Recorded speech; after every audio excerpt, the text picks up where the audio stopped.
people want to know more about Bob. Who is Bob Proctor? And so, Bob, one of the questions that comes in a lot is, tell us about, I know you don't like talking about this, but tell us about your first business failure. One of your first business failures and the lessons you learned and how you navigated through it. I've had all kinds of failures. I mean, I had, well, when I first read Think and Grow Rich, I must have triggered something in my mind because all kinds of ideas started to flow into my mind. And I formed a company called Apartment Planters. I was at a friend's house and they had a balcony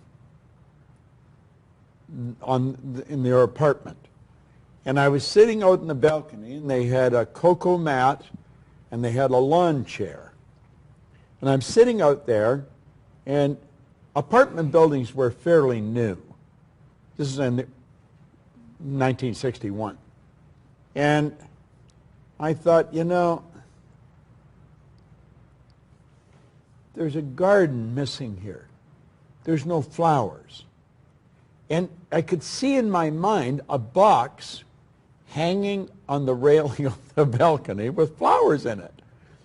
So I went and I told my captain on the fire department, I was on the fire department, I said, Dave, I've got an idea. We could make flower boxes and sell them. We'll call them Apartment Planters. Uh-huh. I said, okay. Now, I lived in an apartment. He lived on a little farm just outside of the city, and he had a saw and stuff like that. So we bought boards, and then how are we going to get them to hang? So then we got a piece of steel strapping about 1 inch wide, and we made a little jig with a piece of angle iron and some bolts, and we put it in and bend this hook, and then we had to drill it and bolt them on the box. I mean, you talk about labor intensive. Well, then I got the idea, we'll take it to a flower shop and we'll get them to fill it up with earth and put flowers in it. And then we hung it on a balcony and took pictures of it. And then we had a poster made up, Apartment Planters, you know, and contact the superintendent. We give the superintendent a, I don't know, some kind of a commission or something. But you could hardly carry these things. I mean, it was like carrying you know, like a coffin. It was so heavy. And everybody wanted them, but they wanted them filled with earth. And so we were lugging those things around. Well, you know, if we had have understood what we were doing, we had a good idea, we could have gone to a big company and got them to manufacture them for us, but we tried to do them ourselves. We went bankrupt trying to make these things. And it was such a good idea, and I was so disappointed. Here we had a great idea, and we lost money on it. It didn't make sense. So I didn't stay in the apartment planter business very long. Then I started a company. I was going to paint houses, and I called it Perfect Painters. Well, the perfect painter wasn't a perfect painter. I used to spill paint. My God, I tell you, I made a little bit of money, but not much. And they were little failures. Now, I'll bring you up to a big failure in the business we're in. And you're very familiar with this big failure. We rented a ship, and we had a cruise. And we earned, I don't know, a couple $100,000 on it. We thought, this is great. So we thought, we'll do it again. And we rented a bigger ship. And we rented the whole ship. And we lost $2 million. Now, you'd say, well, how do you handle losing $2 million? About the same way I handled Perfect Painters or Apartment Planters. It was a learning experience. I was getting off track from my business. I was getting into the cruise business. I wasn't in the cruise business, you know. So it's important that you stay on purpose. But I treat winning and losing exactly the same. You totally do, and I was there when you had that loss. You know, I saw it, and you really did not miss a beat. And it's about attitude, isn't it? It's all in your attitude. If you read the little book, U Square, Price Pritchett said that you should seek failures. See, if you're playing it safe, you're not going to win. If you're playing it safe, like that old saying, you know, you were taught when you're a little girl, better to be safe than sorry. Well, that's a bunch of crap. It's not better to be safe than sorry. It's by trying things that you figure out how far you can go. You got to get outside the box. Like it's reported, Edison tried 3,000 ways before he built the incandescent light. He said he didn't fail 3,000 times. He said there was 3,000 different steps to building a light bulb. Well, there's different steps to get to where you're going. And I really do treat winning and losing exactly the same. I do not let it upset me. Do you think that's a big part of why you're so successful? Well, it's part of why I enjoy it. Yeah, I think it is, because I'll try anything. Like if I'm into an idea, the idea of losing never enters my mind. See, I have worked with giants. I had the good fortune of working with Sir Edmund Hillary. He was the first man to stand on top of the world. And I worked with him on 3 different occasions. And the only difference in Ed Hillary and Bob Proctor is in his size. Now, he's gone now, but he was a big man. When he shook hands with me, his hand wrapped right around mine. I felt like a dwarf, you know. And in talking to him, like it never entered his mind he wouldn't get to the top of the mountain. But he failed in 1951. He failed in 1952. It wasn't until 1953 that he got to the top of the mountain. Now, people had died for centuries trying to do that. But he said, I knew if I could see it in here, I could hold it out here. Stella Mann wrote that in a book. If you can see it in your head, you can hold it in your hand. And that's right. And if you're not prepared to lose, you're never going to win, because you're always playing it safe. And there's no reward in that. Well, Bob, if you think back, 52 years when you were really going backwards, and you think now of all the successes you've had in life, how does it make you feel? I don't spend much time thinking of that. I spend time thinking of what I'm doing now. Like, this is the first time we've done a broadcast like this. I love this idea. Yeah, I do too. And, just here on the break, I was talking to Becca and Mikey, and already we're planning, how can we expand on doing what we're doing? Because I really do think we're providing service. We're answering some questions that a lot of people have in their mind. And I know this information works. Like, a lot of people say, well, I don't really believe that. I don't care whether you believe it or not. It's like the Wright brothers. They didn't care how many people said you can't fly. They said, I know I can. I just did. Well, I know this information works because I'm doing it. And I have been doing it for a long time. So I don't spend a lot of time going back and thinking about all the things I've done. But surely you think about all the people's lives that you've changed. Well, I think of the people that were helping. Yeah. See, I really believe, like, I think I'm living a charmed life. Honest to God, I believe I've been blessed. Or, like, life is so good. I really love it. And none of this would happen if I hadn't got into this book. Now, I remember one time I was thanking Earl Nightingale. I said, Earl, I don't know what would have happened to me if I hadn't come across your material.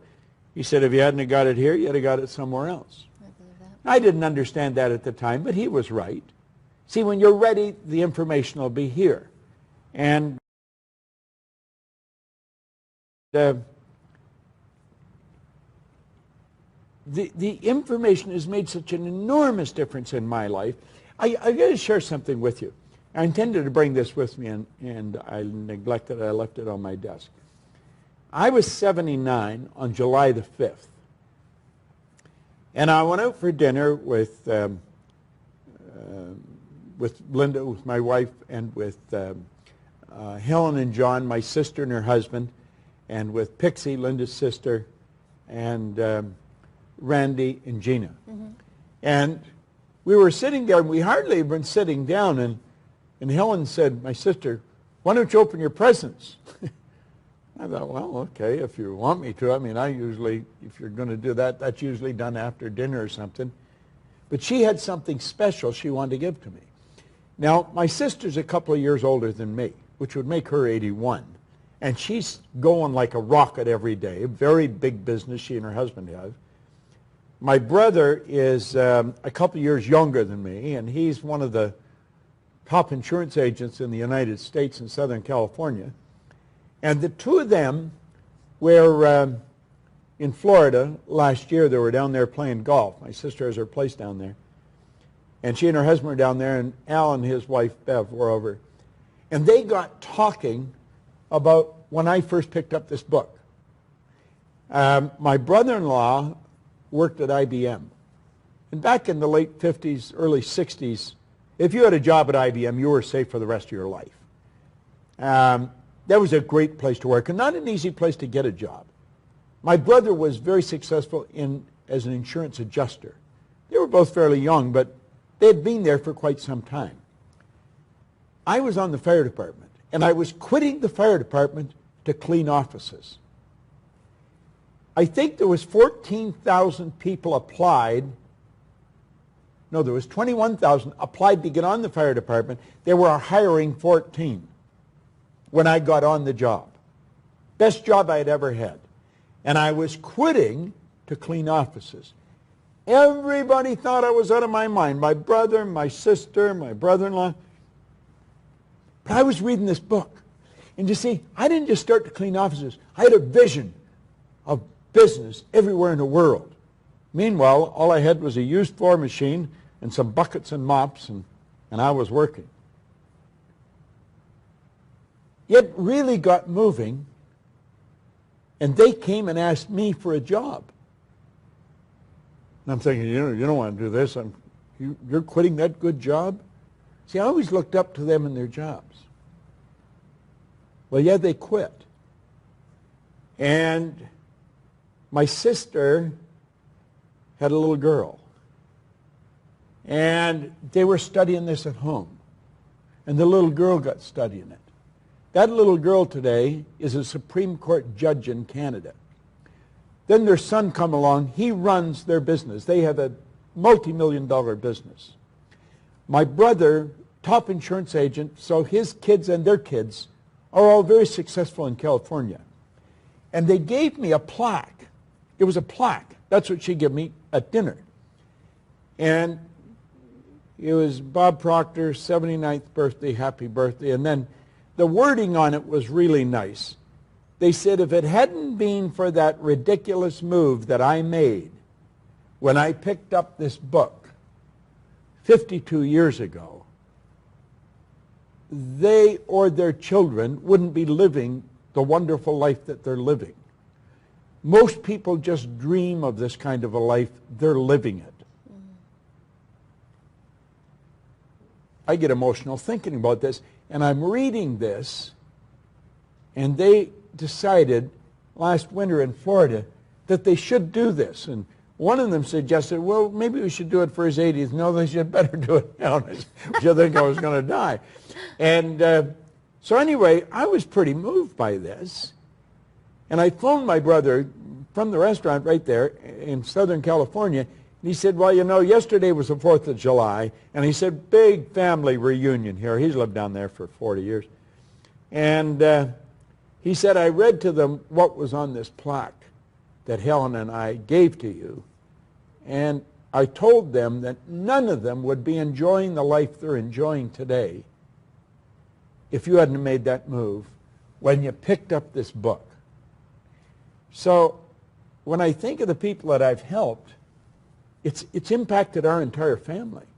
I mean cousins, aunts and uncles, and there's no end to it. So when you're thinking about what you're doing, you have no idea how many people are watching you.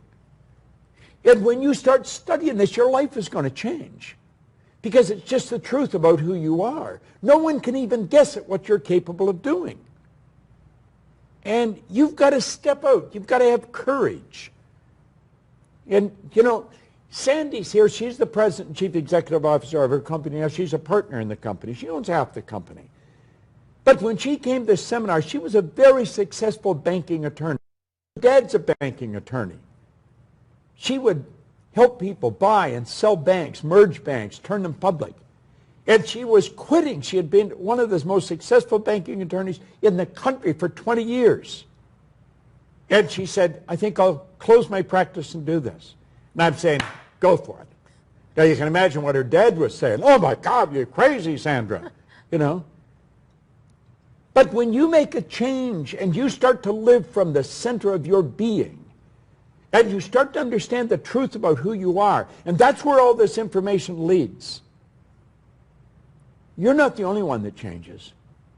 Everyone that knows you begins to change. And you have no idea how many people are watching you. Because that's how it works. That is so true. We were talking about purpose, and I asked you the question, is it worth it to do the work to find your purpose? This is why it's worth it. Yeah. Because then you're living a life of truth, and everyone around you lives their life of truth. It's so beautiful. Oh, well, I mean, to me, there isn't any other place to live. Anything else is existing. Most people, when their hearts stop beating, it's going to be a formality. They've never really lived. Do you know that if you want to own homes in different parts of the world, you can.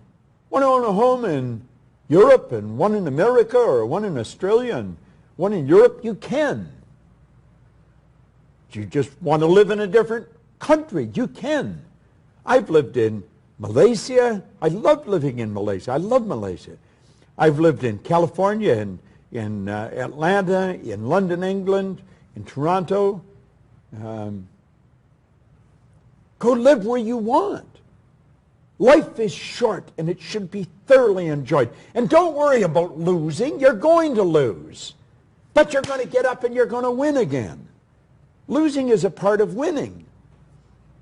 Falling down doesn't mean you're down. It just means you fell. Get up and get going.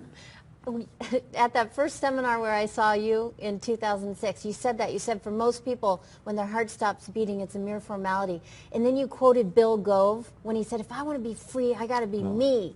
Not the me I think. Well, you know, there's a lesson in that. There's a lesson in that. Listen, we talk about changing. I am very comfortable. I was at a wedding, my cousin, and my cousin's dad was sitting beside me at the wedding just 2 days ago. And he had to get up and speak to the people. There's a couple hundred people there. And he was nervous. He said, what's the most number of people you've spoken to? And I said, oh, I don't know, 20,000? He said, 20,000? And I said, yeah. Oh, wow. And he's going up against 200. But there's a lesson here.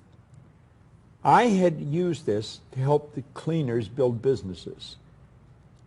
I had changed my own life.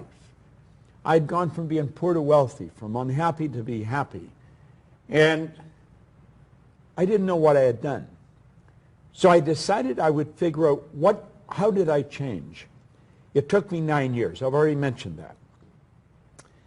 At the end of the 9 years, when I realized what I had done, all I wanted to do was share it with everybody I knew. But I was shy. I was a very quiet, shy, introverted person, and very self-conscious. I was afraid to hold up my hand and ask a question if there was a few people in a room. And I had the strongest desire to teach this. I was in a meeting at the O'Hare Hyatt in Chicago, and Bill Gove was the speaker. Bill Gove was considered the Frank Sinatra of public speakers. He was an absolute symphony when he got in front of a room. He was standing with a handheld microphone, and he has his hand up like this, and he's looking at the audience. I'm in the back corner watching him. There's about 1,000 people in the room. And he's saying, if I want to be free, I've got to be me. Not the me you think I should be. Not the me I think my kids think I should be. Not the me I think you think I should be. If I want to be free, I've got to be me. I'm in the back of the room and I'm thinking, is he ever good? Oh my God, if only I could do that. Now, let me digress. If you listen to Earl Nightingale's Magic Word recording in the Lead the Field series, at one point in it, he says, right here we come to a rather strange fact. We tend to minimize the things we can do, the goals we can accomplish, and for some equally strange reason, we think other people can do things that we cannot. He says, I want you to understand that's not true, that you have deep reservoirs of talent and ability within you, and you can bring them to the surface. Now, if you ask me, do you understand that? I say, of course I understand it. I've listened to it 1,000 times. But you see, I really didn't understand it. I heard it, I could repeat it, but I didn't really understand it.